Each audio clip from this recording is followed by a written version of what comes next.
everyone, please excuse my ridiculous hairstyle today. This is pretty much the story of my life at the moment because I actually have no idea how to style my hair anymore. It's a riot. So I'm actually going to get it cut on Saturday and get some changes then. But anyway, this video is going to be about books. In the background here I've got some books kind of laying out, and basically it's going to be books that I have read, books that I'm currently reading, and my kind of reading plans for the future almost. So I hope you're going to like it, and yeah, let's get on. Alright, so the first one I've got here is Love, Rosie. This is a book that I read over the month of January and the start of February, and to be honest, I just didn't love it. There's a film on this as well, I think.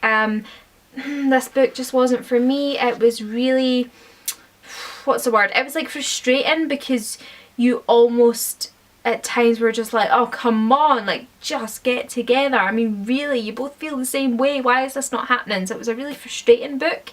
The way that it was written was definitely unique, but I don't think it was for me either. It's written basically a mix of instant messages, emails, letters, things like that, so it's not actually like a normal kind of book.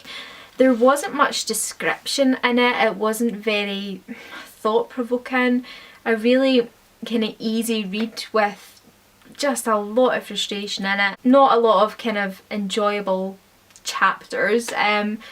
Just wasn't a great book, to be honest, wasn't really for me, and this one will definitely be going to the charity shop. So some books that I'm currently reading. I'm currently reading The Goldfinch, which is by Donna Tartt, and this is an amazing book, and I've been currently reading this for about 2 months and need to get it finished. Not too much left to finish, just this little bit.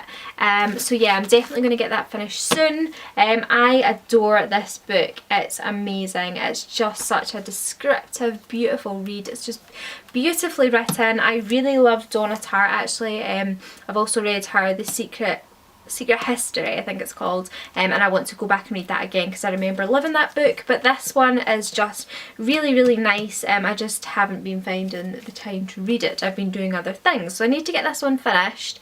Yeah, but absolutely love this book and would highly recommend it. Another book that I'm currently reading, and it's basically my train read because I can't take that big library book on the train because it's too bulky, so I'm also reading Buried Angels by Camilla Lackberg. This was one that my mum bought me for Christmas. Just kind of a spur of the moment thing, I guess. I'm not really even sure where she bought it. I'm not loving this either, to be honest. I'm 130 pages in and I don't really understand it. It like jumps from different things to all these different characters, and there's almost too many characters and I'm just getting confused, and I just don't really know where this is heading, to be honest, but I might get a little bit better, so I'll carry on reading it for a little while longer. It's basically about a family in the 1970s, and they kind of disappear, and the only person that's left is a 1-year-old girl called Ebba, and then she gets married and loses her child, and she returns to the home where all her family disappeared from. She buys it and she's going to renovate it and just kind of do a project to keep her mind off losing her child, and then kind of weird things start to happen. There's some arson attacks, someone sets fire to the place that they're renovating, and during renovation they find kind of what looks like blood under the floorboards, so it's all a little bit suspicious. Not really sure where it's going, as I say, but not really loving this at the moment. Another book that I'm really excited to read is The Miniaturist. This was one that I picked up from Tesco just recently. My cousin has recommended this one, so I'm very excited to read it. I'm not even 100% sure what it's all about, but it kind of grabbed me in when I read the blurb. On an autumn day in 1686, 18-year-old Naila Orchman arrives at a grand house in Amsterdam to begin her new life as the wife of a wealthy merchant, Jonas Brandt, I think. Though curiously distant, he presents her with an extraordinary wedding gift, a cabinet-sized replica of their home. It is to be furnished by an elusive miniaturist whose tiny creations ring eerily true. As Naila uncovers the secrets of her new household, she realises the escalating dangers they face. The miniaturist seems to hold their fate in her hands, but does she plan to save or destroy them? So that sounds amazing, and my cousin said it was a book that stayed with her kind of long after reading it, so really looking forward to reading that in the future. Now, I was in The Works the other day, and it's basically a store in the UK that has really cheap books, so it's ideal, and I was able to pick up this, which is the Maze Runner series by James Dashner, and it says it started at £32, but I don't know if that's a bit of a lie, but it was down to £9.99, so a tenner Runner for 4 books, which is amazing.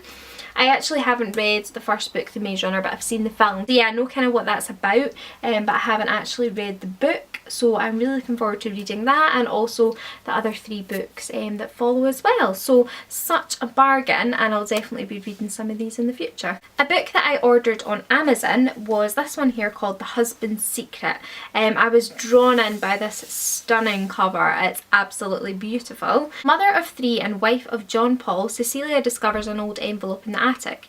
Written in her husband's hand, it says, "To be opened only in the event of my death."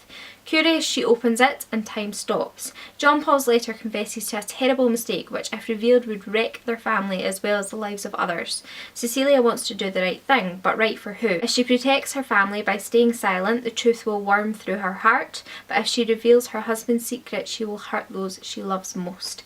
So that one sounds really good as well. And the final book that I am going to be looking forward to reading in the future is actually my only hardback, and it's by Jodie Picoult, and it's called Leaving Time. This one was going about kind of over Christmas and stuff like that, so I wanted to pick it up, so I did. It was on sale in Tesco, I think, so I will just read you the blurb for this one as well. Jenna McCalf was with her mother the night she disappeared in tragic and mysterious circumstances, but she remembers nothing. Over 10 years have passed, and still Jenna reads and rereads her mother's journals, hoping to find some clue hidden there, and the meticulous recording of her scientific research with elephants. Desperate for answers, Jenna uses all her savings to recruit the aid of a private detective and a psychic. Jenna knows her mother loved her, she knows she would not leave her, and she will not rest until she finds out what happened that night. So yeah, it says it's a really gripping mystery, and I'm definitely looking forward to reading that. And yet again, the cover was pretty as well, so that also drew me in, but I do love Jodie Picoult. I've read a couple of her books in the past. So yeah, that's the books that I'm currently reading, and it's also the books that I'm going to be reading in the future, so I'm looking forward to reading them. I just need to start spending a little bit more time reading because I'm definitely not getting enough done. But yeah, I hope you have enjoyed this video, and I'll see you all in my next one. Bye!